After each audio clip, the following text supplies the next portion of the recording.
Malaria का एक ही cause होता है कि इन्फेक्टेड फीमेल एनाफ्लेक्स जो मॉस्किटो होता है वो बाइट है।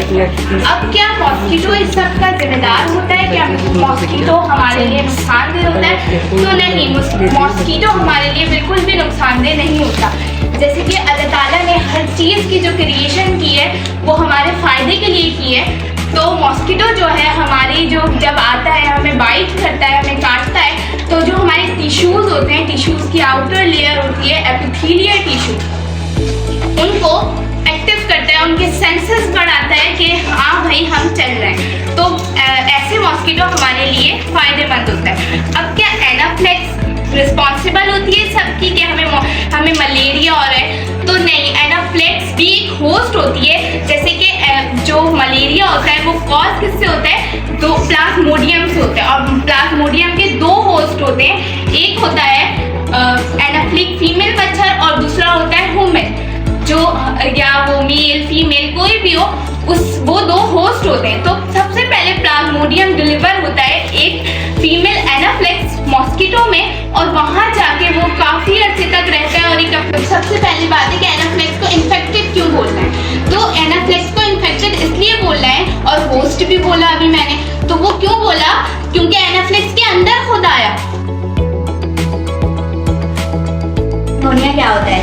तो चिकनगुनिया एक वायरल बीमारी है। ये अभी से नहीं, कई सालों से मौजूद है। इस बीमारी का सबसे पहले तंजानिया में 1952 में पता लगाया गया है।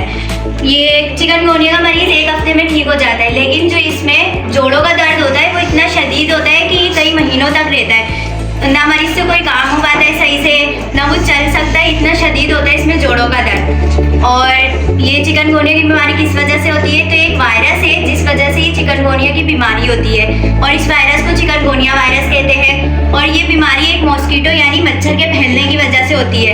इस मच्छर का नाम है एडिस एजेक्टी या एडिस एल्बोपिक, ठीक है।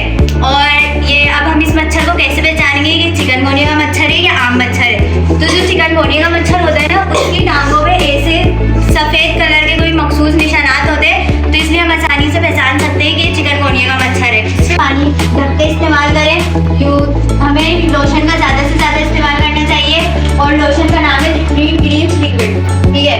और अगर आपको इसमें से कोई भी अलामात होने तो आप जल्द से जल्द जनरल फिजिकल से रब्ता करें और इनकी बजाय एहतियात और हिदायत पर अमल करें। And I study in class 9th. So my topic is yellow fever. Yellow fever. Yellow fever एक मच्छर के काटने से फैलता है, और उस मच्छर का नाम होता है एडिस एजेक्टी। अब येलो फीवर, येलो मतलब तो हमें पता है पीला होता है, और फीवर मतलब बुखार यानी पीला बुखार। अब ये पीला बुखार होता क्या है? तो पीला बुखार होता ये है कि वायरस से फैलता है, और ये वायरस जो है मुतासरा मच्छर की वजह से होता है।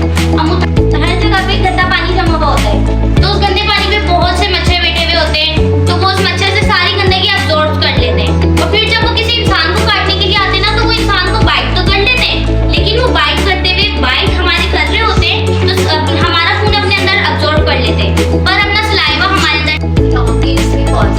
इसकी कॉजेज ये हैं कि कहाँ पर पाया जाता है? जगह से हम दूसरी जगह ट्रैवल कर रहे होते हैं, तो हमारे माहौल में ऐसे जर्म्स होते हैं, ऐसे पोल्यूशन होती है, जिसमें येलो फीवर का जो मॉस्किटो है वो वहाँ पर पाया जाता है। और फॉर एग्जाम्पल फॉरेस्ट एरिया वगैरह का जो ट्रैवल करते हैं लोग, वहाँ पर भी फॉरेस्ट एरियाज वगैरह में भी येलो फीवर का मॉस्किटो पाया जाता है। और येलो फीवर की वजह से हमारी जो आइज कलर है वो चेंज हो जाता है, चेंज होकर येलो हो जाता है वाइट से। और इसके अलावा जो है हमें बॉडी पेन बहुत ज़्यादा होता है और हाई फीवर होता है, जिसकी वजह से कभी कभार हमारी मौत भी वाक़या हो सकती है।